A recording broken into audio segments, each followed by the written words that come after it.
Hello and welcome back. Today I'm going to be looking at the Papo Quetzalcoatlus model. Now, I want to say straight off the bat, this is definitely one of my favorite models I have. Now, some of the models I have, like some of the Nanmu ones and the PNSO ones, I'd say are far top a lot of Papo's offerings, but this is definitely the exception if there ever was one. I mean, this I love. For those who don't know, well, probably no one knows actually, because I barely tell anyone. But Quetzalcoatlus is my favorite pterosaur, just because it's so huge, and it's definitely reflected in this figure. The size is actually quite big, so I mean, you can kind of get a sense of how big it is with my hand. It covers a large amount of surface area, probably more than I can quite show here. But it's really quite a sizable figure. And one thing that really struck me about this figure is that it looks so muscular, and it's got to have been, hasn't it? I mean, it's a huge pterosaur, huge wings. But I mean, it's so defined on this figure that it kind of makes me think about I don't know, like it kind of makes me think about what it would look like without the wings, just some kind of like quadruped beaked creature. I don't know, it would look so weird and it would look so muscular. But yeah, that's that's my thoughts on the musculature. It's very well defined, very detailed. The muscles. Um, you can see some amazing creases in the wings, especially in the corners here, and you got even some veins as well. Are they scratches? I'm not entirely sure, to be perfectly honest with you. I think they are more veins because you could see it doesn't really look like a scratch. This one comes down here, branches down here, and then goes the other way right there. So yeah, I think these are veins. So this shows some veins as well. You got some on the musculature. You can see that there's some hairs as well. So it's not quite feathers, but just kind of short bristles. A small tail, uh, and you've got not quite as muscular hind legs here to support the back, but it's mainly these front arms that are just, or front legs rather, that are just, well, I don't know really what you'd call them, but yeah, it's crazily muscular. That's one massive remark I have about this figure. Definitely something that I noticed about it. Now, I do want to talk about the head because I think it's the most notable feature.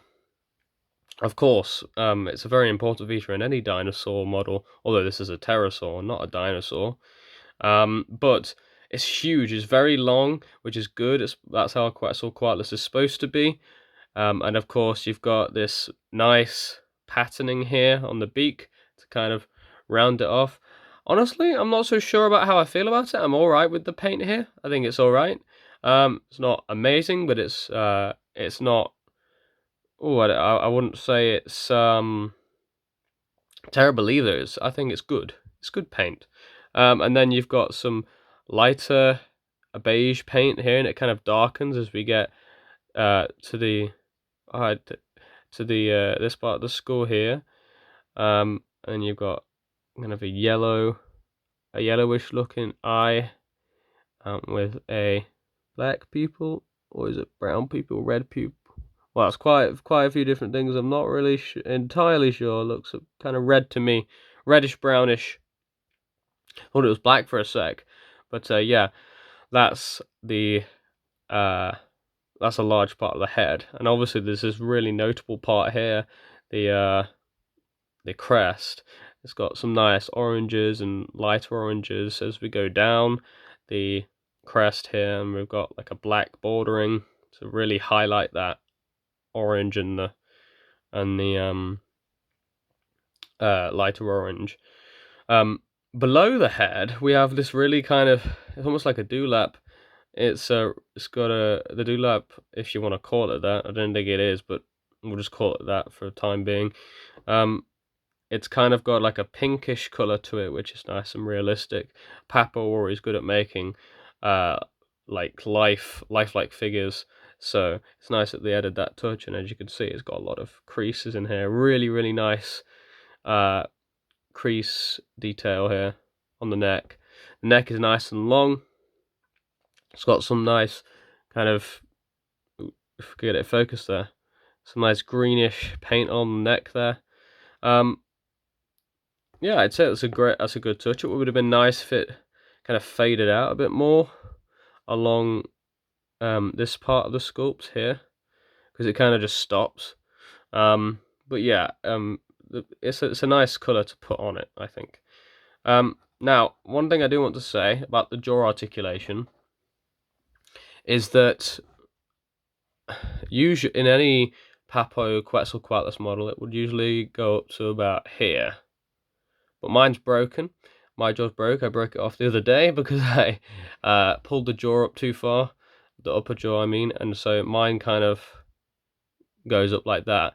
Now, if I do it any further, it might come off, so I'm just going to leave it like that, and I have to leave it pressed down so it doesn't fall off. But yeah, so mine's broken, so bear in mind with figures with the upper jaws that aren't broken, the jaw will not open very far, so only about up to here.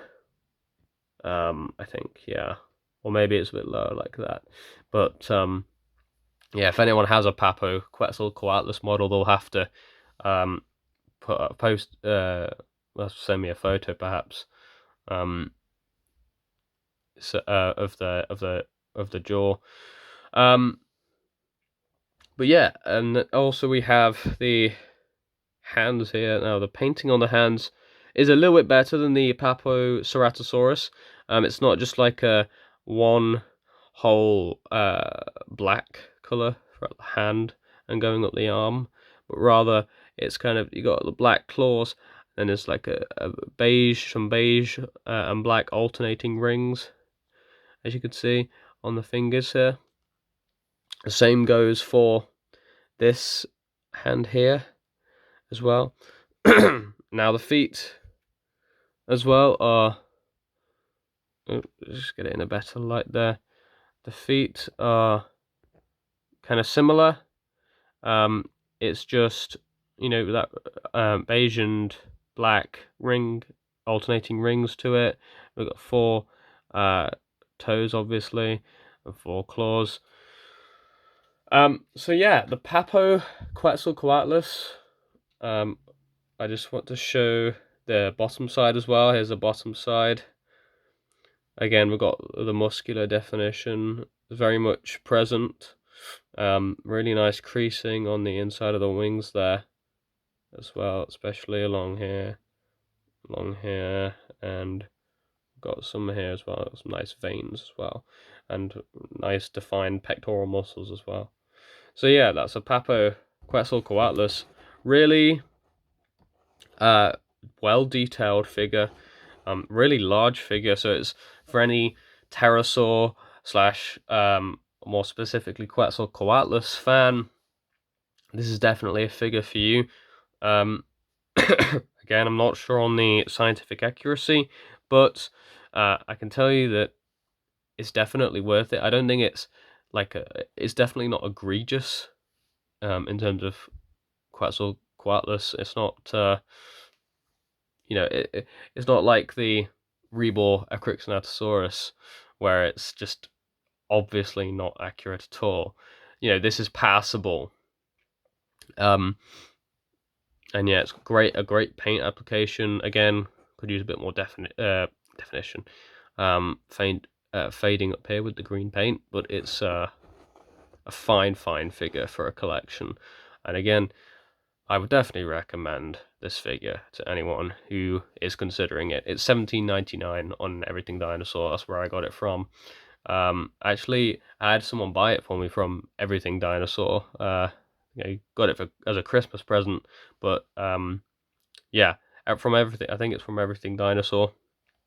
Very well detailed, amazing paint job, and it's just an amazing Quetzalcoatlus figure. So yeah, I definitely recommend this one.